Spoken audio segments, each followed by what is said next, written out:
دوستو، اگر آپ نے میرا چینل ابھی تک سبسکرائب نہیں کیا تو اس کو سبسکرائب کریں اور بیل آئیکن کو کلک کریں تاکہ ہر نئی آنے والی ویڈیو کی اپڈیٹ آپ کو مل سکے۔ الحمدللہ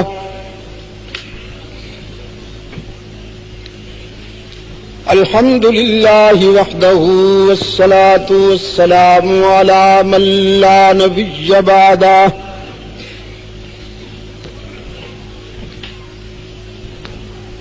وعلى آلہ واصحابہ الذین اوفوا عہدہ الذین هم مفاتیح الرحمة ومصابیح الغرر۔ اعوذ باللہ من الشیطان الرجیم، بسم اللہ الرحمن الرحیم۔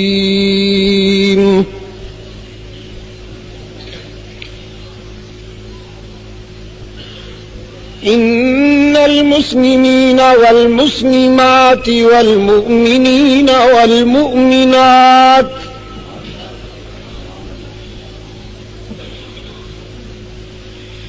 والقانتین والقانتات والصادقین والصادقات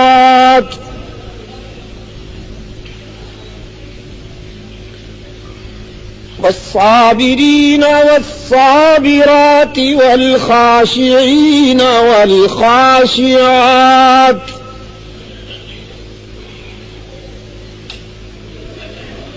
والمتصدقین والمتصدقات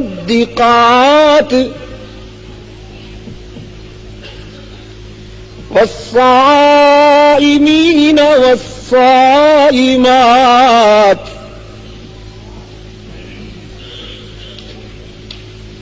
والخاشعین والخاشعات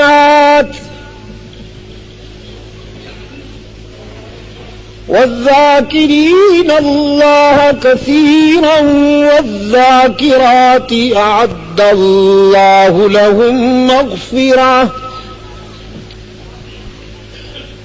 اعد اللہ لهم مغفرة واجرا عظیما۔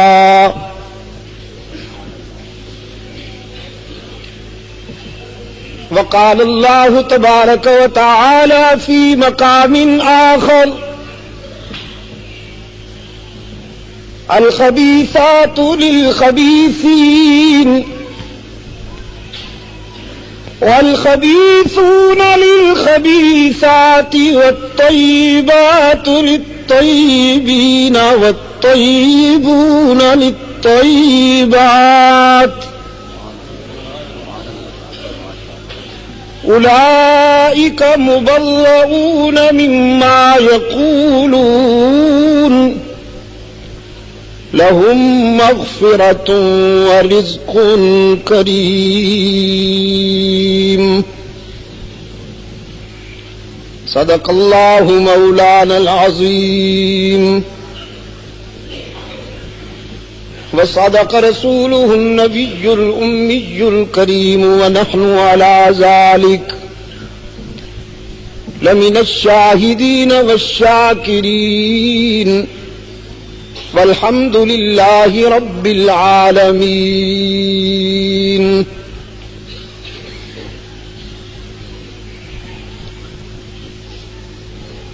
ارباب علم و دانش، محترم بزرگوں اور عزیز دوستو،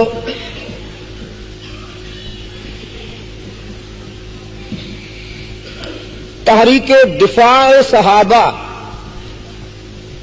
کے روشن ضمیر کارکنان کی جانب سے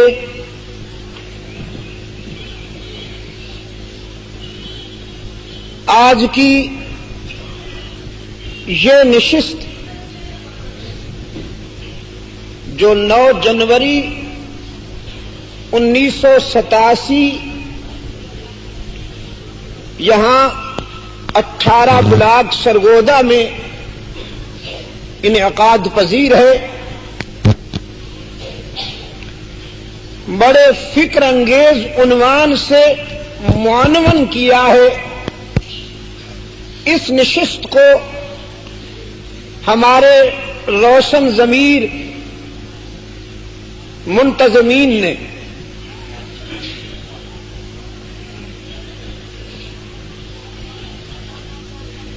جیسا کہ ابھی آپ نے سنا کہ عفیفہ کائنات مخدومۃ المسلمین حبیب خدا ام المؤمنین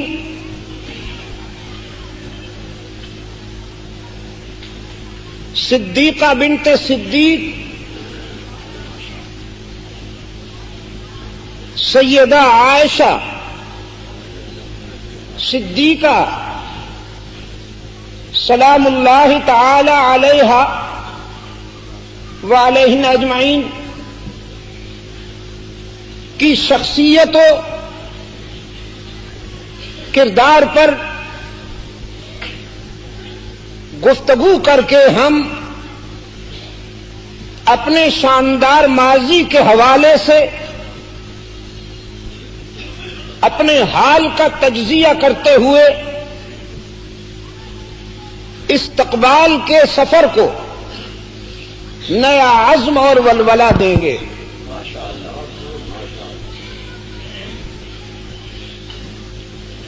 اور اسی عنوان کے حوالے سے میں یہ عرض کرتا چلا جاؤں کہ اسلامی انقلاب نے جہاں مردوں کی صف میں بڑے تاریخ ساز کردار پیدا کیے، جن میں نمایاں طور پر حضرات خلفائے راشدین، عشرہ مبشرہ،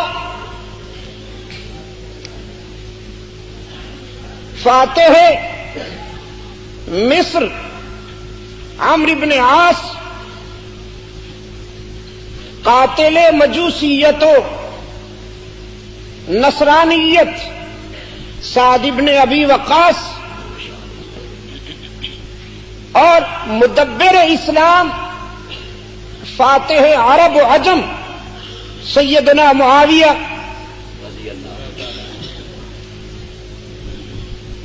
حکیم اسلام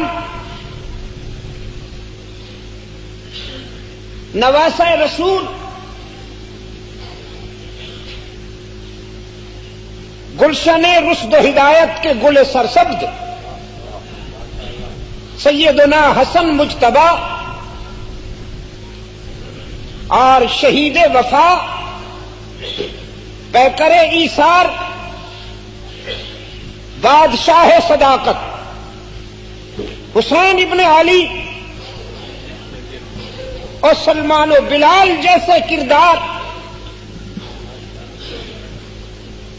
اسلام کے شاندار ماضی کی متاع عزیز ہیں۔ اسی طرح اسلام کے دامن میں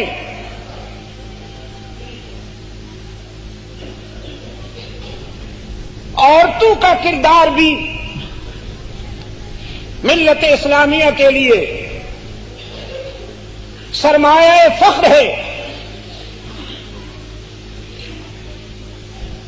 بالخصوص ازواج رسول، بنات رسول، اور وہ صحابیات کہ جن کی نسوانیت کو مردانگی سلام کرتی ہے،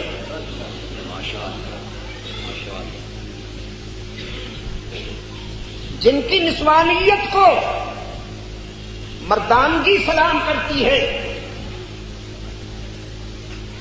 جن کے ہاتھ چوڑیوں کے لیے نہیں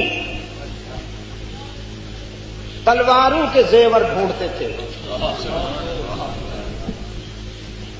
جن کے ہونٹ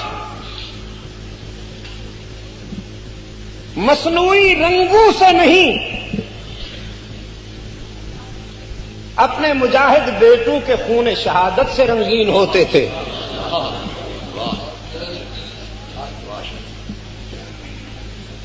جو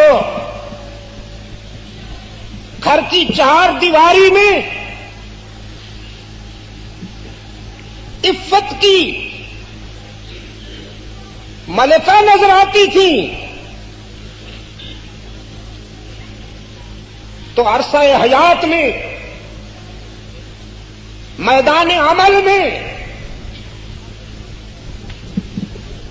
برسر پیکار بھی نظر آتی تھی۔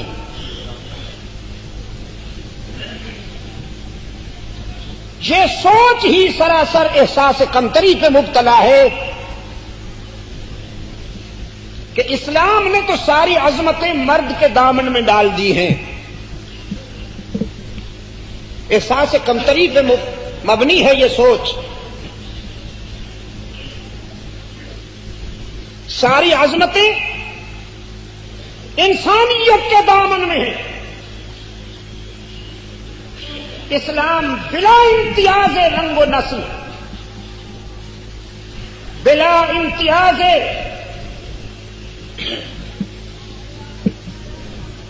جنس و زبان پوری انسانی برادری کے لیے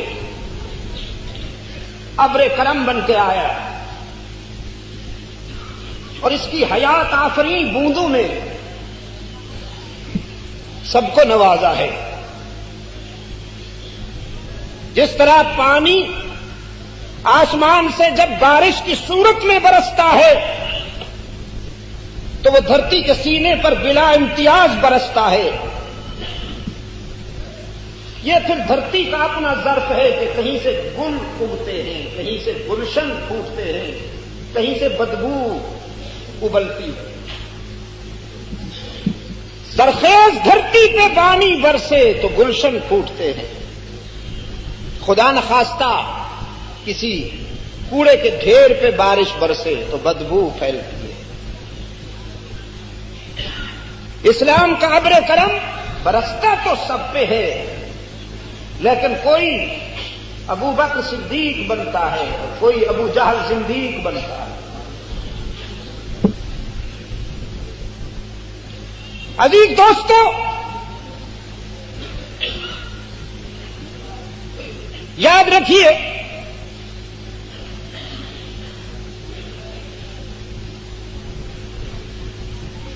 کہ اللہ کے رسول صلی اللہ علیہ وسلم کے ساتھ حسن عقیدت کے سفر میں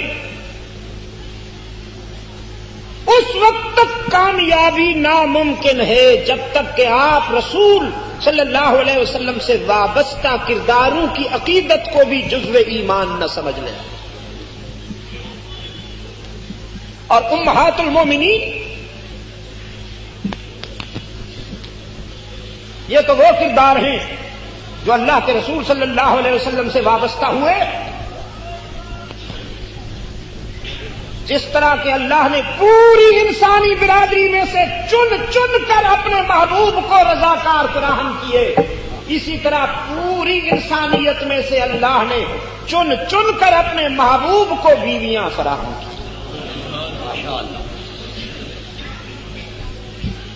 سیدہ خدیجہ الکبریٰ رضی اللہ تعالی عنہا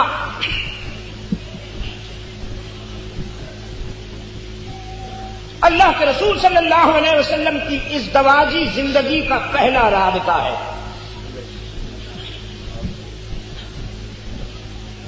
بڑی باوفا خاتون ہے،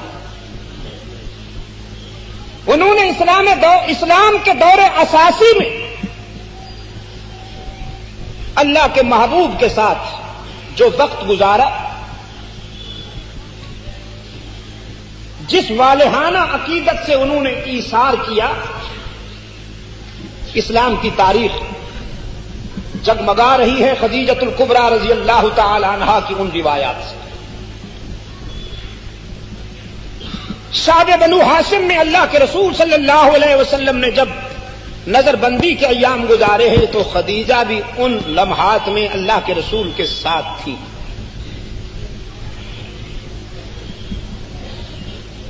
بہت بڑی تجارت حضرت خدیجہ رضی اللہ تعالی عنہا سے منسوب تجارت کرتی تھی. قافلے چلا کرتے تھے, میلوں امپورٹ ایکسپورٹ کا بزنس تھا. سونے چاندی میں کھیلتی تھی یہ خاتون, اس کی تونگری رشک کے قابل تھی, لیکن جب اللہ کے رسول سے وابستہ ہوئی تو پھر وہی فقر و درویشی. بنو ہاشم کے شعب میں نظر بندی کا زمانہ بڑا تلخیوں کا زمانہ تھا, مسلسل فاقے ہوا کرتے تھے. تو جناب خدیجہ رضی اللہ تعالی عنہا بھی فاقے کرتی تھی. ایک دن اللہ کے رسول صلی اللہ علیہ وسلم نے دیکھا کہ خدیجہ کے چہرے پر نقاہت کی کیفیت ہے. فرمانے لگے خدیجہ میری وجہ سے آپ کو یہ دکھ اٹھانے پڑے, میری رفاقت میں آپ کو یہ تلخیاں سہنی پڑی,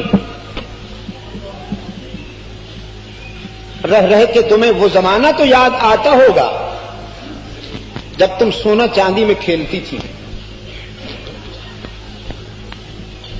سرگودا کے دوستو, جانتے ہو خدیجہ نے کیا جواب دیا؟ آنکھیں بھر آئیں, فرمانے لگی ہاں اللہ کے محبوب, تنہائی میں بیٹھ کر رہ کے وہ زمانہ یاد کرتی ہوں اور رو رو کر حسرت کرتی ہوں کہ آئے کاش سونے چاندی کا جب ڈھیر ہوا کرتا تھا میرے سامنے, وہ تو ایک بھی لمحہ مجھے میسر نہ ہوتا, زندگی کے وہ سارے لمحات اسی فخر و درویشی میں آپ کے قدموں میں گزرے ہوتے تو بہت کامیابی کی بات. اللہ اکبر. نالا از بہر رہائی نہ کند مرغ اسیر.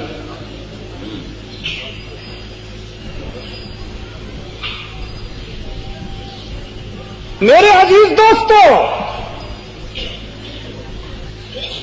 خرد افسوس برا عمر کے گرفتار نہ شد.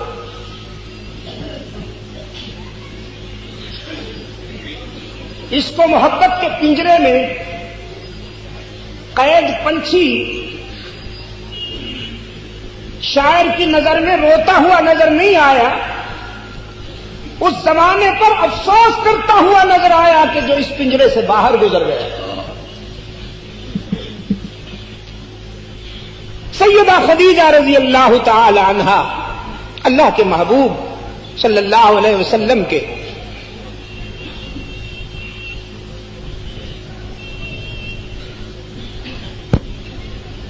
دور ایثار سے تعلق رکھتی ہیں.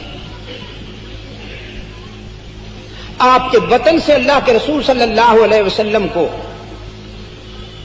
4 بیٹیاں اللہ نے عطا فرمائی, زینب, رقیہ, ام کلثوم, سیدہ فاطمہ رضی اللہ تعالی عنہن. سیدہ خدیجہ رضی اللہ تعالی عنہا کے انتقال کے بعد رحمت عالم صلی اللہ علیہ وسلم اس دیواغی تنہائی کے احساس میں افسردہ نظر آئے.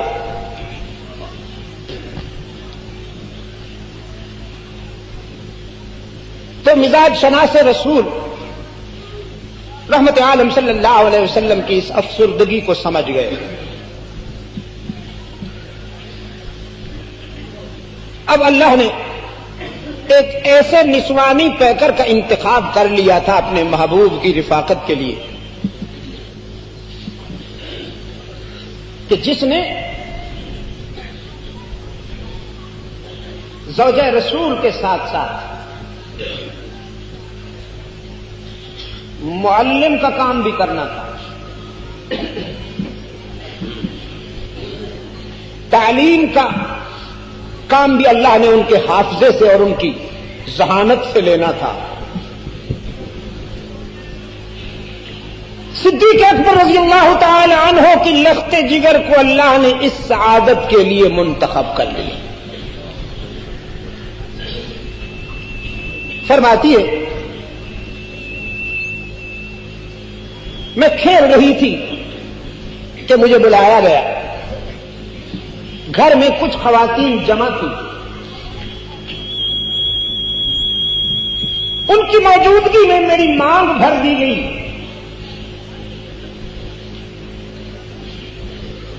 اور وہ سب باتیں ہونے لگی جو کسی بچی کی نسبت کے وقت ہوا کرتی ہے. تو میں شرمانے لگی. فرماتی ہے میری ماں نے میرے کان میں کہا بیٹی اس نسبت سے تجھے شرمانا نہیں ہے، فخر کرنا ہے. اللہ نے تیرے مقدر میں جو نسبت پسند فرمائی ہے قیامت تک کوئی عورت اس سعادت میں شاید تیرے ہم پلہ نہ ہو سکے. جتنا فخر کر سکتی ہو کرو کہ تیری نسبت اللہ کے محبوب سے ہو گئی ہے، محمد عربی صلی اللہ علیہ وسلم کی آبرو بن گئی ہے. تو عزیز دوستو، سیدہ عائشہ صدیقہ رضی اللہ تعالی عنہا ذہانت، فطانت اور تدبیر و حکمت میں ایک انفرادی پہچان رکھتی ہے. انفرادی پہچان رکھتی ہے. یہی وجہ ہے کہ ان کے حافظے میں اس امت کو اقوال رسول کا اتنا بڑا ذخیرہ عطا کیا ہے کہ اور کسی خاتون سے حضور کی اتنی حدیثیں مروی نہیں ہوئی جتنی سیدہ عائشہ صدیقہ رضی اللہ تعالی عنہا سے ہوئی ہیں. مردوں میں ابو ہریرہ کو یہ انفرادیت نصیب ہوئی، عورتوں میں سیدہ عائشہ صدیقہ رضی اللہ تعالی عنہا کو یہ انفرادیت نصیب ہوئی. 2210 حدیثیں حضرت عائشہ صدیقہ رضی اللہ تعالی عنہا سے مروی ہیں.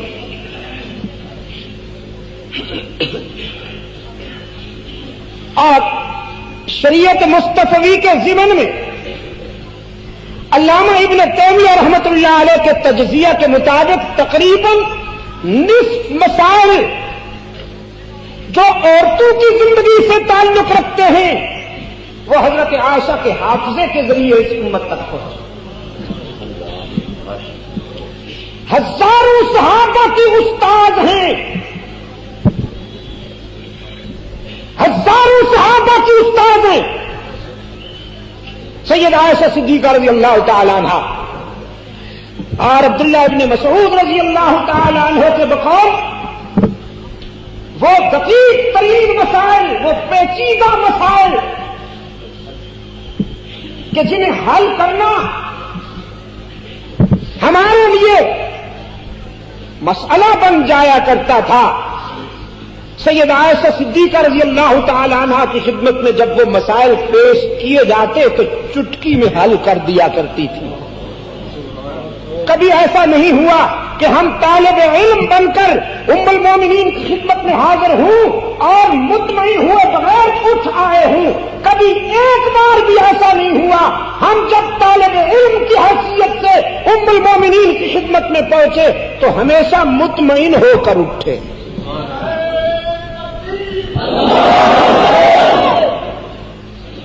یہ اطمینان کا تعلق طلب سے بھی ہوتا ہے. عزیز دوستو، طلب سچی ہو تو اطمینان ملتا ہے اور طلب میں ملاوٹ ہو تو انتشار پھیلتا ہے.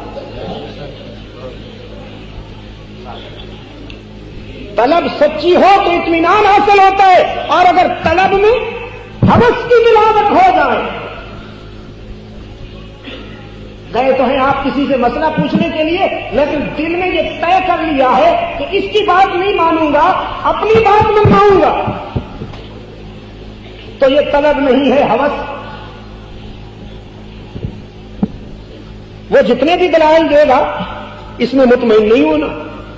صحابہ کرام رضوان اللہ علیہ مجمعین میں سچی طلب تھی. عزیز دوستو، سید عائشہ صدیقہ رضی اللہ تعالی عنہا کبھی کبھی حلقہ ازواج رسول میں بیٹھ کر اللہ کا شکر ادا کرتے ہوئے فرمایا کرتی تھی، اللہ نے میری کتاب زندگی میں ایسے ابواب ترتیب دیے ہیں کہ جنت کی حوریں بھی رش کرتی ہیں۔ فرمایا کرتی تھی دیکھو نا، اس آسمان کے نیچے اور زمین کے اوپر کون ہے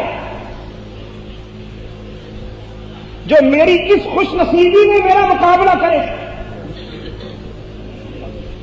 کہ میرا انتخاب عرش بری پہ ہوا۔ ہر بیٹی کا رشتہ باپ ڈھونڈتا ہے،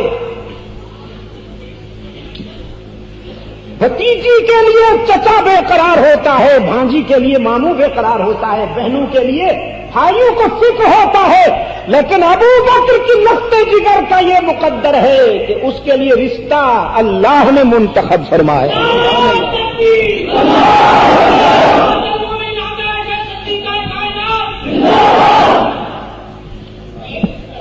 رویا صادقہ میں خدیجۃ الکبریٰ رضی اللہ تعالی عنہا کے انتقال کے بعد اللہ نے اپنے محبوب کو خواب میں سیدہ عائشہ کا حلیہ دکھا کر فرمایا، محبوبم اب ہم نے یہ رفیقہ حیات تمہارے لیے منتخب کی۔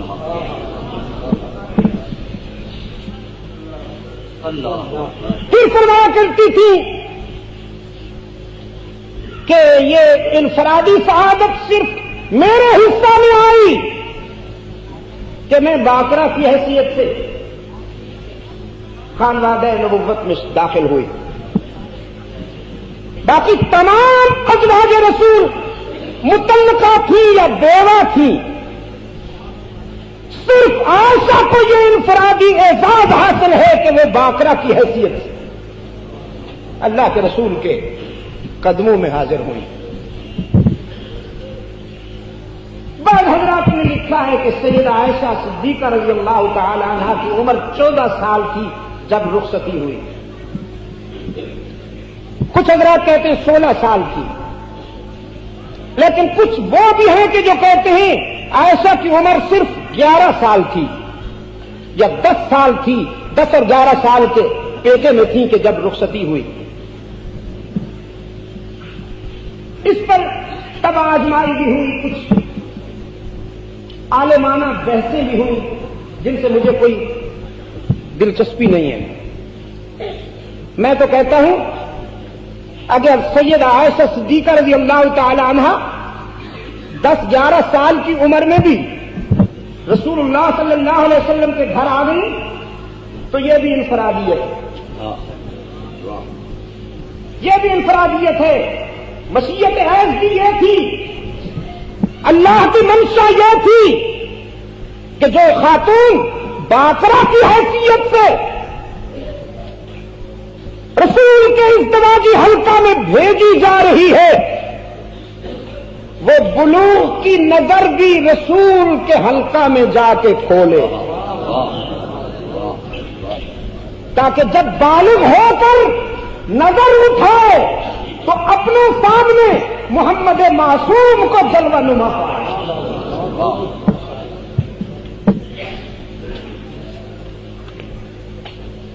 یورپ نے آبجیکشن کیا تھا، مستشرقین نے اعتراض کیا تھا، ان کو اللہ نے ایسا جواب دیا کہ منہ دکھانے کے قابل نہیں رہے۔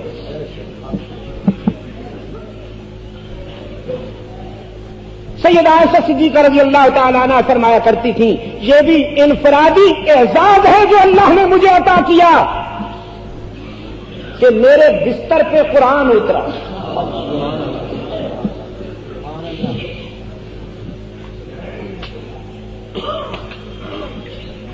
فرماتی تھی یہ اعزاز بھی صرف اللہ نے مجھے عطا کیا کہ میرا مسکن، میرا حجرہ رسول کی دائمی آرام گاہ بن گیا۔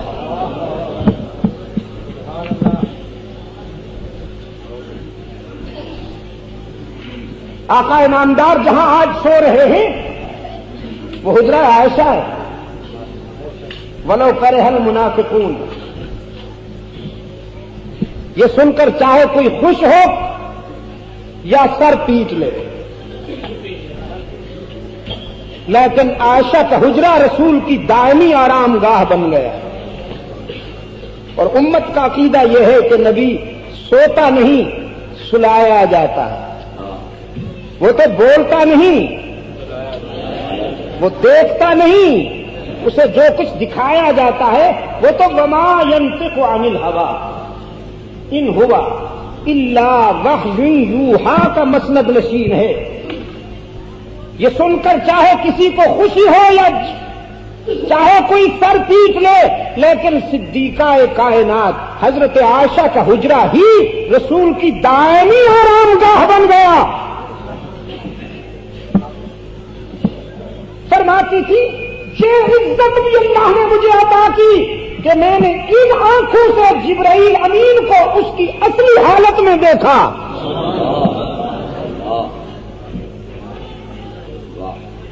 اور فرمایا کرتی تھی یہ رضی اللہ تعالی عنہ پر الزام تراشی کی، بہتان تراشی کی، بدزبانی کے تیر چلائے تو فرماتی تھی وہی کے کٹہرے میں اللہ نے میرے حق میں گواہی دی. الزام تو لگا حضرت موسیٰ پر بھی. الزام کا لگنا قابل اعتراض نہیں، ثابت ہونا وجہ عتاب ہے.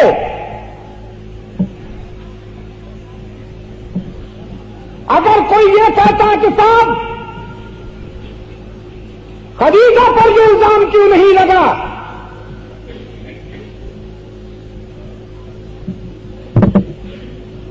زینب پر یہ الزام کیوں نہیں لگا،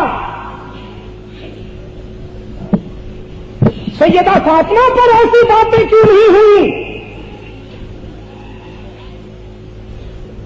تو عزیز نوجوانوں پوچھا کرو ان سے ابراہیم پر ایسا الزام کیوں نہیں لگا جو موسیٰ پہ لگا،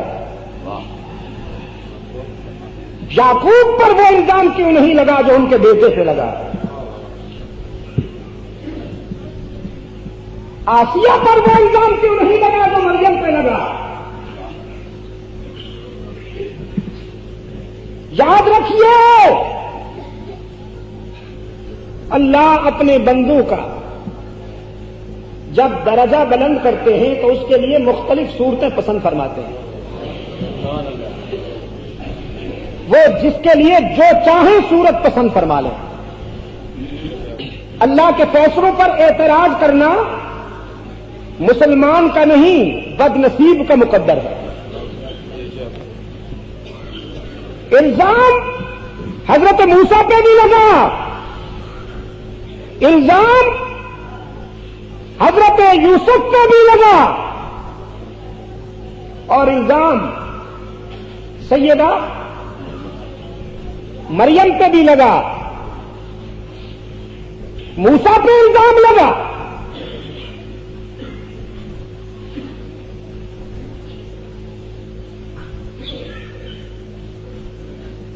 وہ کیا ہے جی؟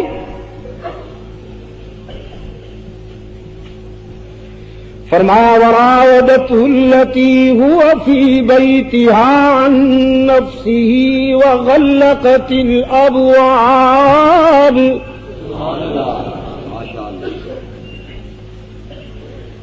وغلقت الابواب وقالت هيت لك قال معاذ الله إنه ربي أحسن مثواي إنه لا يفلح الظالمون.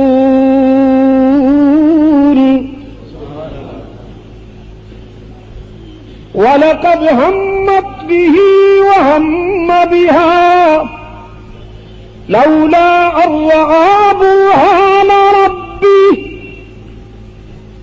كذلك لنصرف عنه السوء والفحشاء إنه من عبادنا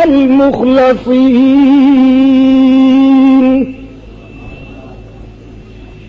واستبق الباب وقدت قميصه من دبر وألف يا سيدها لدى الباب قالت ما جزاء من أراد بأهلك سوءا إلا أن يسجن أو عذاب أليم. عظیم یوسف امتحان و آزمائشوں کے مرحلوں سے منزل عشق کا سفر کرتے ہوئے گزر رہے ہیں. حاسدین نے مٹانا چاہا، وارث نے بلند کرنے کا فیصلہ کر لیا، کنویں سے جان بچائی، پھر شاہی محل میں عام خطرے میں پڑ گئی، اس لیے کہ بیگم کے ارادے میں ٹھوکر لگی. حسن یوسفی کو دیکھ کر لڑکھڑا گئی، سازش کا جال بچھایا، یوسف کو پھنسانے کے لیے سازش کا جال پھیلایا. حیوانیت و سفاکیت کے انتظامات کیے. جناب یوسف علیہ السلام شاہی محل میں لائے گئے. جس دروازے سے گزرتے ہیں وہ بند کر دیا جاتا ہے. کئی دروازوں سے گزرنے کے بعد حضرت یوسف علیہ السلام کے سامنے وہ منظر آ گیا کہ جسے دیکھ کر کانپ گئے، فرط غیرت میں کانپ گئے، فرط غیرت میں کانپ گئے. عزیز مصر کی اہلیہ نے حضرت یوسف علیہ السلام کو اپنی طرف متوجہ کرنے کے لیے نعرہ لگایا، ہائی طلب، ہائی طلب، یوسف یہ سب کچھ تمہارے لیے ہے. ایک قرات میں آیا ہے ہی طلب، یہ آرائش و زبائش جو میں نے کی سب تیرے لیے. ذرا ایک نظر دیکھیے نا. اس فتماب یوسف نے آنکھیں بند کر کے نعرہ لگایا، معاذ اللہ،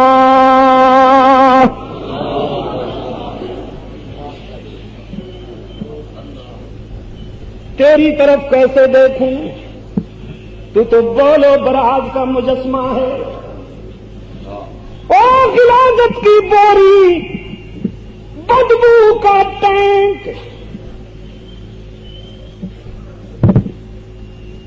گندگی کا مرکز، میں تیری طرف کیسے دیکھوں جس کی نگاہ میں وہ حسن لطیف سما جائے. وہ ان غلاظتوں سے کبھی متاثر نہیں ہوا کرتے. تو نے کپڑے بھی اچھے پہن رکھے ہیں، فل میک اپ کر رکھا ہے، لیکن گوبر کو چاندی کے ورق میں لپیٹ دیا جائے تو پھر بھی وہ گوبر ہی رہتی ہے نا. قال معاذ اللہ انہ ربی احسن مثواي انہ لا يفلح الظالمون. وہی میرا دستگیر ہے، تیرے سر سے بچانے والا بھی وہی، تیرے تباہ ان ارادوں سے مجھے محفوظ رکھنے والا بھی وہی، پھر دل کی زبان سے التجا کی کنویں میں جان بچانے والے معبود اب تو آن خطرے میں ہے، اور اہل نظر کے نزدیک جان اتنی قیمتی نہیں ہوا کرتی جتنی آن قیمتی ہوا کرتی ہے۔ الہ العالمین اب تو آن خطرے میں ہے۔ رب العالمین نے فرمایا میرے یوسف جس نے جان بچائی تھی وہ آن بھی بچائے گا، لیکن میرے مشکل کشا، او میرے حاجت روا، او میرے کار ساز،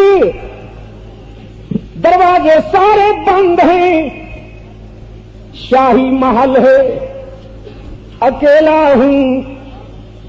رب العالمین نے فرمایا میرے یوسف تم بھی اکیلے ہو تو میں بھی اکیلا تیرا دستگیر ہوں، قدم بڑھاؤ نا، دروازے کھلتے جائیں گے، تالے ٹوٹتے جائیں گے۔ سیدنا یوسف علیہ الصلوۃ والسلام قدم بڑھاتے ہیں، تالے ٹوٹتے جاتے ہیں، دروازے کھلتے جاتے ہیں۔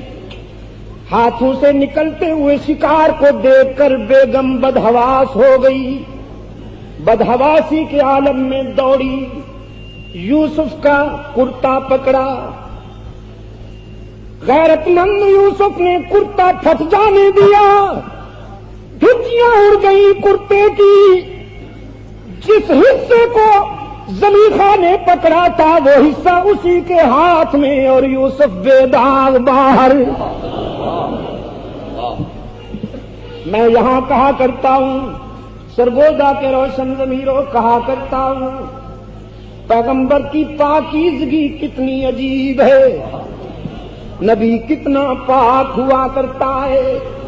نبی کے پاک کرتے پر، نبی کے پاک کرتے کے جس حصے پر ناپاک ارادے والی عورت کے ناپاک ہاتھ لگ جائیں، خدا وہ حصہ بھی نبی کے کرتے سے جدا کر دیتا ہے۔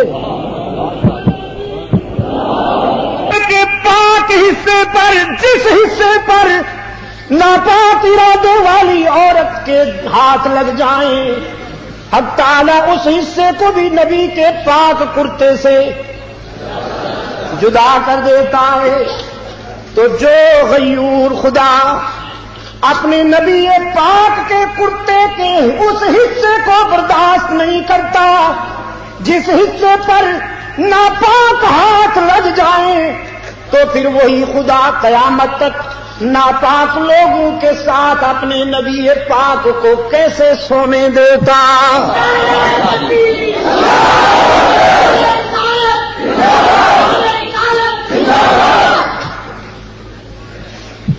یوسف باہر آئے، قرآن پاک نے فرمایا وارف یا سیدہ لدى الباب، باہر آتے ہی عزیز مصر سامنے آ گیا۔ بیگم نے فوراً موقف بدلا، ایکٹنگ تھی نا، عشق نہیں تھا، ہوس تھی۔ آئے، ہوس کبھی وفا نہیں کرتی،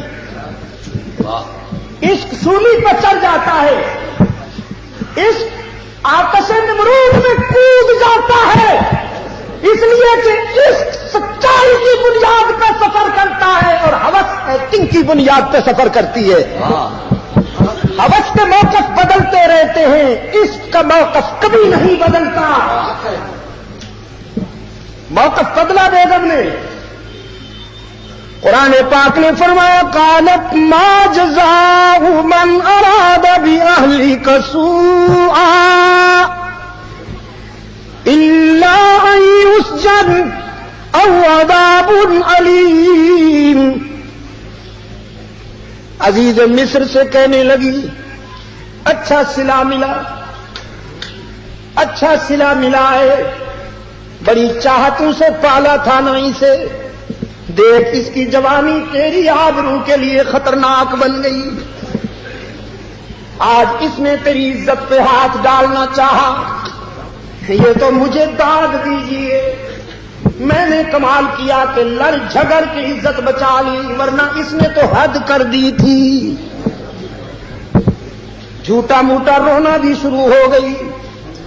سزا بھی تجویز کر لی کہ الا ان یسجن او عذاب علیم, ڈال دیجیے اسے جیل میں یا کوڑے مار مار کر صفحہ ہستی سے مٹا دیجیے. یوسف معصوم نے اپنی صفائی میں بیان دیتے ہوئے فرمایا ہی راودتنی عن نفسی. نہیں عزیز مصر, مجھے اپنی ذات کا فکر تو نہیں, لیکن جس منصب پہ میں بیٹھا ہوں کہیں وہ منصب بدنام نہ ہو جائے. نبی لوگوں کی عزت پر ہاتھ اٹھانے نہیں آتے, لوگوں کی عزت کے تحفظ کے لیے آیا کرتے ہیں. جھوٹ کہتی ہے. اس نے میری آن کو خطرے میں ڈالنا چاہا. حملہ آوری یہ تھی, میں نے تو دفاع کیا ہے. رب العالمین نے فرمایا پیارے یوسف, پھر بولتے ہو, جب مجھے پکارا تو پھر بولتے کیوں ہو؟ چپ رہو نا, میں اسی کے گھر سے تیری پاکیزگی بیان کرواؤں گا. وشاہد شاہد من اہلہا ان کان قمیصہ قد من قبل فصدقت وهو من الكاذبین وان کان قمیصہ قد من دبر فكذبت وهو من الصادقين فلما رأى قميصه قد من دبر قال إنه من كيدكن إن كيدكن عظيم. يوسف عارض عن هذا واستغفري لذنبك انك كنت من الخاطئين. عزیز مصر کا اسی گھر کا ایک لڑکا گواہ بن گیا. کہنے لگا بادشاہ جی, نہ اس کا الزام مانیے نہ اس کی صفائی مانیے, اپنے عقل سے کام لے کر حالات کا جائزہ لیجئے. تیری بیگم کہتی ہے حملہ یوسف نے کیا تو پھر کرتا آگے پھٹا ہونا چاہیے کہ وہ حملہ کرتے تھے یہ دفاع کرتی تھی. یوسف کہتا ہے کہ حملہ اس نے کیا تو پھر کرتا پیچھے سے پھٹا ہونا چاہیے کہ یہ بھاگتے تھے وہ پکڑتی تھی. نہ اس کی سنو نہ اس کی سنو, اپنی عقل سے کام لو. قرآن پاک نے فرمایا فلما رأى قمیصہ قد من دبر. عزیز مصر نے جب دیکھا تو کرتا پیچھے سے پھٹا ہوا نظر آیا. ساری بات سمجھ گئے. یوسف سے معافی مانگی اور بیگم سے کہا تو اللہ سے معافی مانگ, بہت بڑی خطا ہو گئی تجھ سے.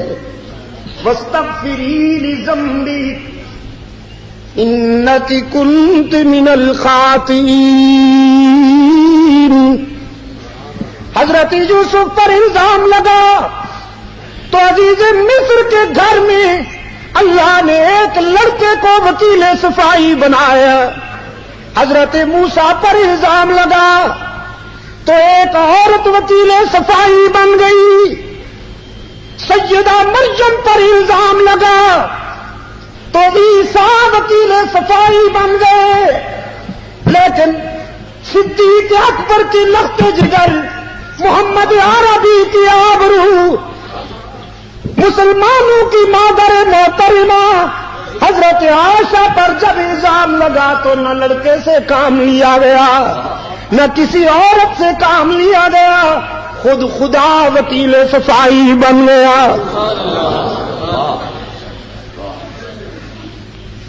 فرمایا الخبیثات للخبیثین والخبیثون للخبیثات والطیبات للطیبین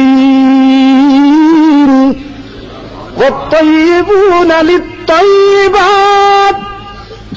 پاک بیویاں پاک مردوں کے لیے اور پاک مرد پاک بیویوں کے لیے ہوا کرتے ہیں. یاد رکھیے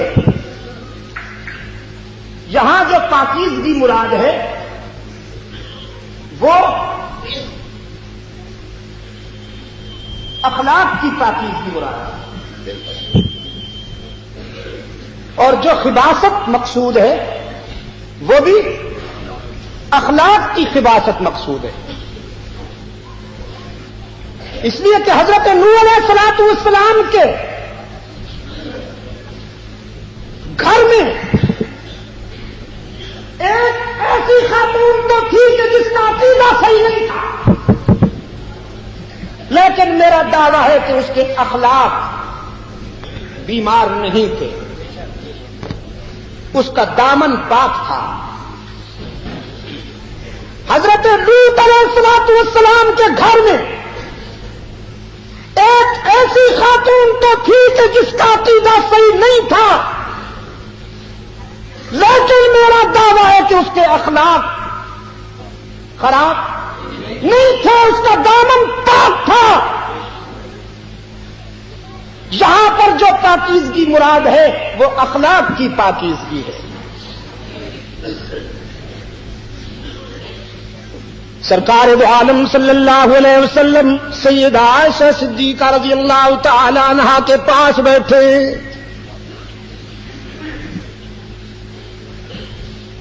اور وہیں قلب رسول پر اللہ کا یہ فیصلہ نازل ہوا.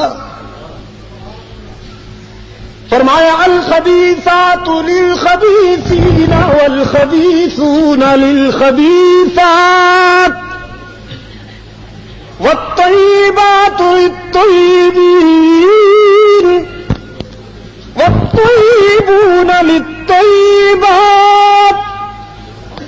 پاک بیویاں پاک مردوں کے لیے اور پاک دامن مرد پاک دامن بیویوں کے لیے ہوا کرتے ہیں. ناپاک بیویاں ناپاک مردوں کے لیے اور ناپاک مرد ناپاک بیویوں کے لیے ہوا کرتے ہیں.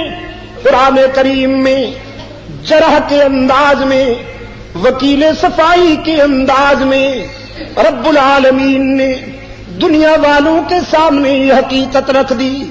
جس نے عائشہ کی عظمت کا اندازہ کرنا ہو وہ عائشہ کے شوہر کو دیکھ لے، جس کا شوہر محمد معصوم ہے، اس کی بیوی کتنی عظیم ہے. پھر رب العالمین نے جج کی حیثیت سے فیصلہ صادر کرتے ہوئے فرمایا اولئک مبرؤون مما یقولون. میں فیصلہ کرتا ہوں کہ عائشہ کا دامن ان تمام الزامات سے پاک ہے جو منافقین نے لگائے ہیں. سیدہ عائشہ صدیقہ کی والدہ قریب بیٹھی ہیں. قرۃ ورزق کریم. ہم نے تیرے لیے صرف تیرے لیے نہیں بلکہ تیرے اس دکھ میں جتنی آنکھیں بھی اشک بار رہی ہیں لہوم جمع کا صیغہ ہے، ان سب کے لیے مغفرت اور رزق کریم تیار کیا ہے. الہ العالمین جنہوں نے جھوٹا کیس بنایا تھا ان پر کوئی جرمانہ بھی تو عائد ہونا چاہیے. فرمایا والذی تولی کبرہ منہم لہ عذاب عظیم. ان کے لیے دردناک عذاب ہے اور تیرے روحانی بیٹوں کے لیے مغفرت ہے اور رزق کریم ہے. عائشہ کے دشمنوں کے لیے دردناک عذاب. آخرت میں بھی عائشہ کے دشمنوں کے لیے کس کو یاد کر رہے ہو؟ کس کو یاد کر رہے ہو؟ میں کس کا نام لے رہا ہوں اور تم کدھر جا رہے ہو؟ سبحان اللہ، سبحان اللہ۔ عائشہ کے دشمنوں کے لیے دردناک عذاب اور عائشہ کے غلاموں کے لیے، روحانی بیٹوں کے لیے مغفرت اور رزق کریم۔ عائشہ کے دشمنوں کے لیے دردناک عذاب ہے کہ نہیں؟ یہ سننے کی بات ہے یا دیکھنے کی؟ یہ تو مشاہدہ ہے دوستو۔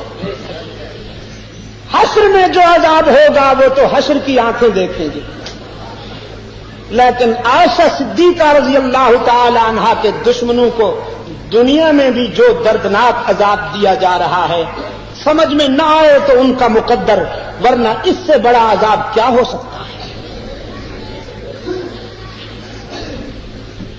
اگر کوئی انگلی بھی مار دے کسی کو برداشت نہیں ہوتا، تھوڑا سا دھکا بھی دے دے کسی کو، لوگ لڑنے مرنے کو تیار ہو جاتے ہیں، لیکن دشمنان عائشہ کا مقدر تو دیکھیے، کسی اور کو دھکا دینے کی ضرورت نہیں، سر بھی اپنا۔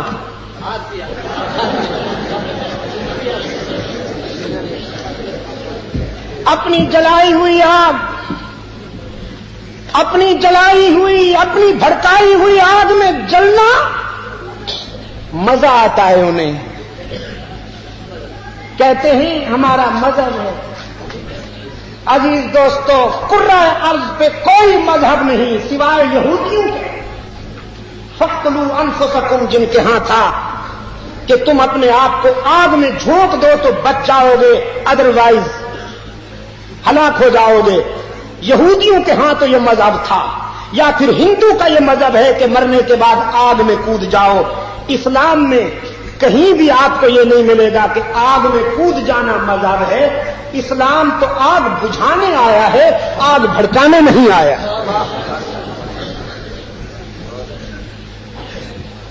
اور میں تو زندگی بھر یہی کہتا رہوں گا، کہتا رہا ہوں کہ تیری پاکیزگی پر نطق فطرت نے شہادت دی، تیری پاکیزگی پر نطق فطرت نے شہادت دی، تجھے عظمت عطا کی، عافیت بخشی، فضیلت دی۔ ام المومنین سیدہ عائشہ صدیقہ رضی اللہ تعالی عنہا کا مقام ہے یہ کہ تجھے عافیت بخشی، فضیلت دی، تیری پاکیزگی پر نطق فطرت نے شہادت دی، تجھے عظمت عطا کی، عافیت بخشی، فضیلت دی۔ اور خدا لم یزل کا بارہا تجھ پر سلام آیا، مبارک ہیں وہ لب جن پر ادب سے تیرا نام آیا،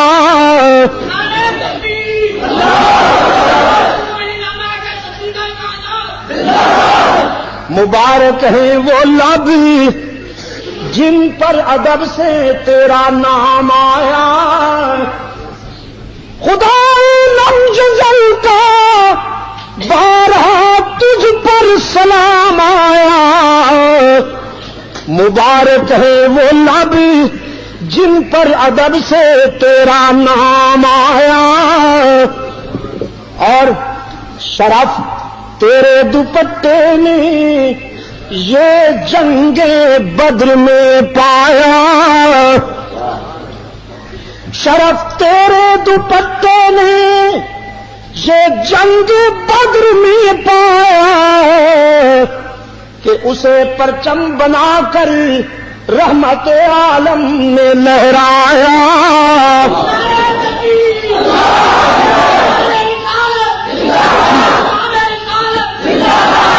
اسے پرچم بنا کر رحمت عالم نے لہرایا، اور تیرا حجرہ امین خاص ہے ذات رسالت کا۔ اور سرگودا کے روشن ضمیروں یہ بھی بتاتا جاؤں کہ غزوہ بدر میں صدیقہ کی چادر اسلام کا پرچم بن گئی، اور یہ انتخاب خود رسول نے فرمایا۔ اب یہ بھی بتاؤں کہ وہ پرچم کن ہاتھوں نے لہرایا، کیونکہ علمبردار بھی زخمی ہو گیا تھا، علمبردار بھی زخمی ہو گیا تھا، جنگ کی گہما گہمی میں پرچم بھی گم ہو گیا تھا۔ رضاکار قائد کے ہاں آئے، عرض کیا اب کون سا کپڑا بلند کیا جائے؟ حضور خیمہ میں تشریف لائے، کچھ دیر کے بعد عائشہ کا دوپٹہ باہر لائے، فرمایا میرا علی کہاں ہے؟ علی نے عرض کیا اللہ کے محبوب حاضر ہوں، حکم فرمائیے۔ رحمت عالم نے فرمایا آج اسلام کی آن کا امین عائشہ کا دوپٹہ بنے گا، اور اس دوپٹے کو علی کے ہاتھ بلند کریں گے تاکہ ثابت ہو جائے کہ علی اور عائشہ میں کوئی فرق نہیں۔ علی جیسا بیٹا کہاں سے لائے گی یہ دنیا، اور عائشہ جیسی ماں کہاں سے لائے گی یہ دنیا۔ علی کے بیٹے ہونے میں کوئی شک نہیں، اور عائشہ کے ماں ہونے میں شرف تیرے دوپٹے نے یہ جنگ بدر میں پایا۔ ہاں الحمدللہ ہم عقیدتوں کے نقیب ہیں، نفرتوں کے نہیں، ہم عقیدتوں کے نقیب ہیں۔ اللہ کے فضل و کرم کے ساتھ ہم آگ بجھانے والے ہیں، آگ لگانے والے نہیں ہیں۔ ہمیں پہچانیے، ہمیں پہچانیے، ہم آگ بجھانے والے ہیں، آگ لگانے والے نہیں ہیں۔ ہم عقیدتوں کے نقیب ہیں، نفرتوں کے نہیں۔ ہم اپنے سینوں کو صحابہ کی عظمت کا خزینہ بنا کر اپنی دنیا بھی سنوارنا چاہتے ہیں، اور رقبہ ہم اپنے سینوں کو اہل بیت و اہل رسول اور حضرت علی المرتضی رضی اللہ تعالی عنہ کی عقیدت و محبت کا مرکز بنا کر اپنی دنیا کو بھی اور اپنی آخرت کو بھی سنوارنا چاہتے ہیں۔ ہم گالیاں دینے والے نہیں، الحمدللہ ہم گالیاں سن سکتے ہیں، اللہ ہمیں یہ ظرف عطا کرے، لیکن گالیاں دینے والے ہم نہیں، اس لیے کہ ہمارا قائد بھی گالیاں نہیں دیا کرتا۔ میرے عزیز دوستوں،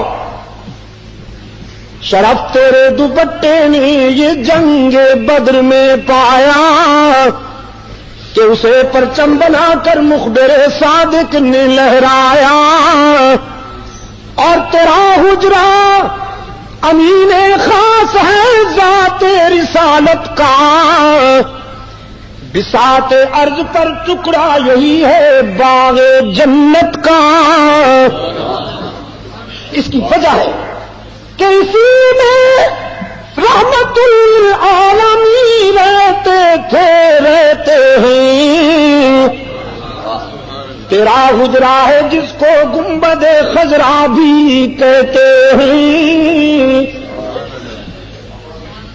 اسی سے حشر کے دن سرور کونین اٹھیں گے، مگر تنہا نہیں اٹھیں گے، ماں شیخین اٹھیں گے، اور شفاعت کی تیرے رحمت قدا سے ابتدا ہوگی، اسی پر امتوں کی مغفرت کی انتہا ہوگی۔ رضی اللہ تعالی عنہ۔ جمعہ کی اجتماع میں سب سے بڑی آزمائش یہ ہوتی ہے کہ وقت کی حد بندی قوت پرواز چھین لیتی ہے. اب بھی میرے بکھر جانے کا وقت آیا تھا, مچل جانے کا وقت آیا تھا, لیکن کیا کروں, فروزہ ہے سینے میں شمع نفس, ادھر قلت وقت کہتی ہے بس کہ گھڑی میں بس قریب ہے 2 کے, اور میرا ہدف تھا 1:45 کا. معذرت چاہتا ہوں. صدیقہ کائنات کے نام کو, عظمت کو, سیرت و کردار کو سن کر صرف جھوم سکتے ہو, یا اس عفیفہ کی عزت و آبرو کی حفاظت کے لیے تختہ دار کو چوم بھی سکتے ہو؟ پھر سوال کرتا ہوں. صدیقہ کائنات کی عظمت و اہمیت و فضیلت کو سن کر صرف جھوم سکتے ہو, یا اس عفیفہ کی آبرو کے تحفظ کے لیے تختہ دار کو چوم بھی سکتے ہو؟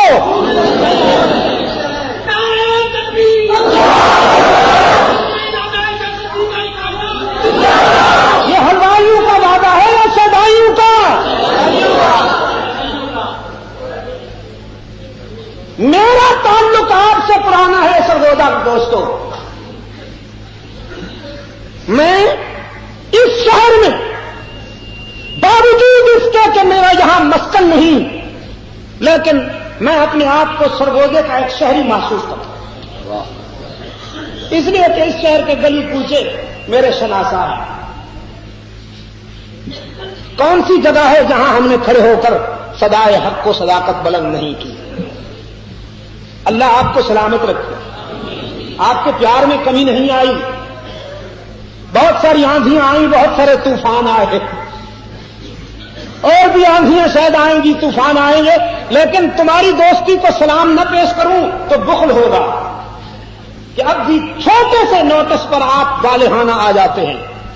آج تم سے چندہ مانگتا ہوں, کیا خیال ہے؟ دے لے. لو میرے بھائی کو دیکھو, بابا بیٹھ جا یار, یہ چندہ نہیں کہہ رہا ہوں, بیٹھ جا. اللہ اس کو سلامت رکھے. یہ تو ہمارا بھائی ہوا. میں آپ سے قربانی مانگتا ہوں آج. صدیقہ کائنات کی ناموس کے تحفظ کے لیے کتنی جوانیاں ہیں جو علم الدین کے ذات شہادت سے سرشار ہو کر میرے سامنے کھڑے ہوں اور وعدہ کریں کہ ہم اس مقدس نام کی آبرو پر آنچ نہیں آنے دیں گے, چاہے اس راستے میں ہماری جان چلی جائے.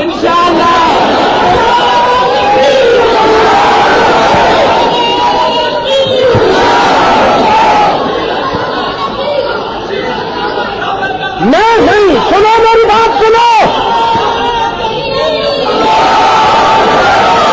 میری بات, میری بات سنو. جو میرے ہیں وہ میری بات سنے,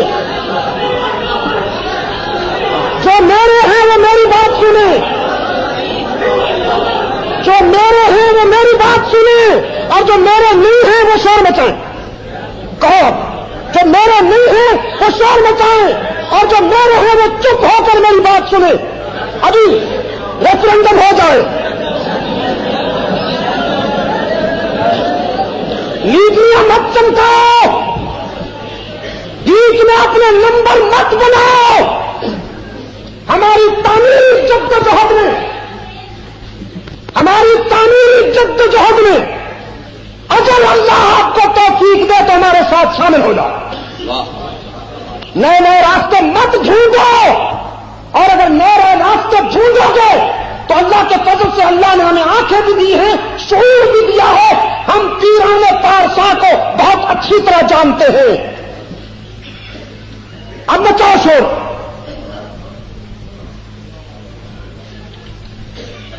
قربانی چاہتا ہوں,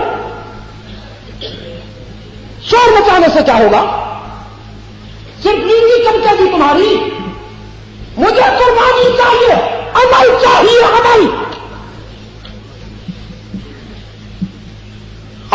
اللہ کے فضل و کرم کے ساتھ ہماری 20 سالہ تاریخ گواہ ہے کہ ہم نے ایثار اور قربانی کے ہر مرحلے پر اپنی آنکھیں پیش کی. تاریخ ختم نبوت سے لے کر تاریخ نظام مصطفیٰ سے لے کر. ٹھیک ہے کہ نہیں؟ قربانی چاہتا ہوں تم سے. جو قربانی دینے کے لیے تیار ہے وہ ذرا ہاتھ اٹھائیں.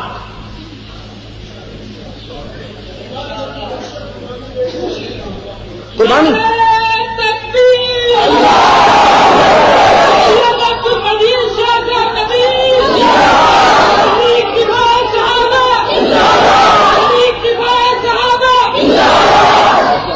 اس لیے میں ان دوستوں سے کہ جو متانت اور سنجیدگی کے ساتھ ہماری اس جدوجہد میں شامل ہیں، مجلس تحفظ حقوق اہل سنت و جماعت پاکستان، جو اللہ کے فضل و کرم سے اس ملک میں نمائندہ تاریخ ہے مسلمانان اہل سنت کی، اور یہ ہمارے نوجوان سپاہی صحابہ کرام رضوان اللہ علیہ مجمعین کی عزت و ناموس پر مر مٹنے والے، صرف نعروں پہ گزارا کرنے والے نہیں، جان دینے والے انشاءاللہ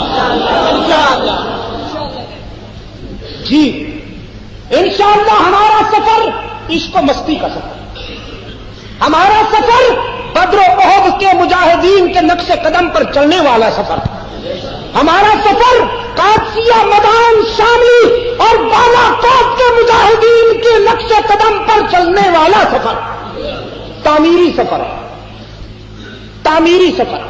اس سفر میں ہم آپ کو اپنے ساتھ شامل دیکھنا چاہتے ہیں. نماز کے بعد سب نے بیٹھنا ہے اور جو ادھر ادھر جائے اس کو غور سے دیکھنا. نماز کے بعد پکڑنا نہیں ہے، غور سے دیکھنا ہے. اگر اینک جیب میں ہو تو اس کو لگا لیجئے میری طرح کہ یہ جا جو رہا ہے یہ ہے کون. کہنا کچھ نہیں ہے، صرف اس کو غور سے دیکھ لینا ہے.